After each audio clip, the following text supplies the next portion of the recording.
नमस्कार, म प्रतिनिधि सभा सदस्य शोभिता गौतम।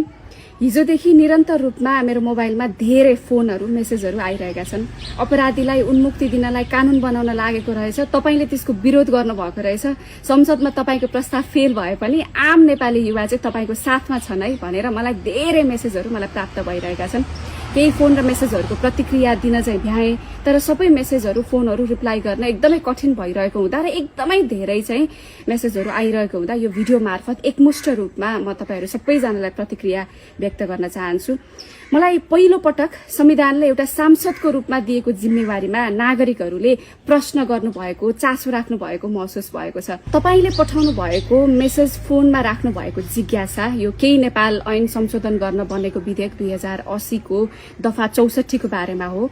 यस विधेयकको दफा 64 मा मुलुकी फौजदारी कार्यविधि संहिता 2074 मा संशोधन भन्ने शीर्षकमा शान्तिपूर्ण राजनीतिको मूलधारमा ल्याउन मुद्दा फिर्ता लिन सकिने भन्ने प्रावधान प्रस्ताव गरेको छ, जसमा कुनै पनि राजनीतिक दल वा समूहले हिंसात्मक क्रियाकलाप सञ्चालन गरिरहेकोमा ती समूहलाई मूलधारमा ल्याउन राजनीतिक सम्झौताको माध्यमबाट नेपाल सरकार बाधी भई दायर भएको मुद्दा जुनसुकै तहको अदालतमा विचाराधीन भएको पनि मुद्दा फिर्ता लिन सकिने र मुद्दा फिर्ता लिन बाधा नपर्ने कुरा उल्लेख गरिएको छ।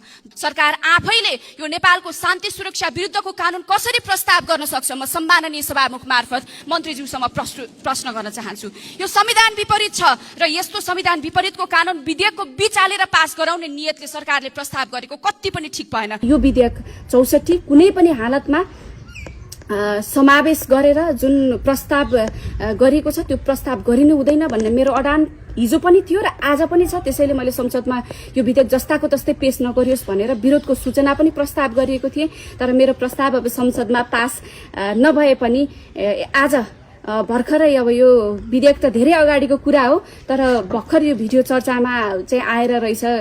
धेरै साथीहरूले मलाई मेसेज गरिरहनु भएको छ। धेरै पछि भए पनि धेरै युवा साथीहरूले संसदमा तपाईले जुन विरोधको सूचना राख्नु भएको थियो त्यो फेल भए पनि हामी चाहिँ तपाईहरुको साथमा छौं है भन्थे। अब त्यति बेला मलाई केही सांसदहरू मात्रै हामी यसको यो विधेयकको चाहिँ विपक्षमा छौं भन्ने महसुस भएको थियो। हाम्रो समितिमा पनि अहिले छलफलको क्रममा छ। लगभग धेरै सांसदहरू दफा 64 चाहिँ पास गर्नुहुन्न भन्ने पक्षमै हुनुहुन्छ। तथापि तपाईहरुको यो खबरदारीले एउटा चाहिँ बलियो जनआवाज छ है भन्ने चाहिँ महसुस भएको छ। अब आगामी दिनमा कानून निर्माणका क्रममा हरेक नेपाली नागरिकहरू सचेत भएर हामीलाई खबरदारी र प्रश्न चाहिँ गरि नै रहनुहोस् भन्ने मेरो अपेक्षा छ। त्यसैले तपाईहरुका केही जिज्ञासा प्रश्नहरू छन् भनेदेखि तपाईहरुको आफ्नो निर्वाचन क्षेत्रका सांसदहरूलाई प्रश्न गरिरहनुहोस्। यसले चाहिँ हाम्रो कानून निर्माण राम्रो हुनेछ भन्ने मैले अपेक्षा लिएको छु। धन्यवाद।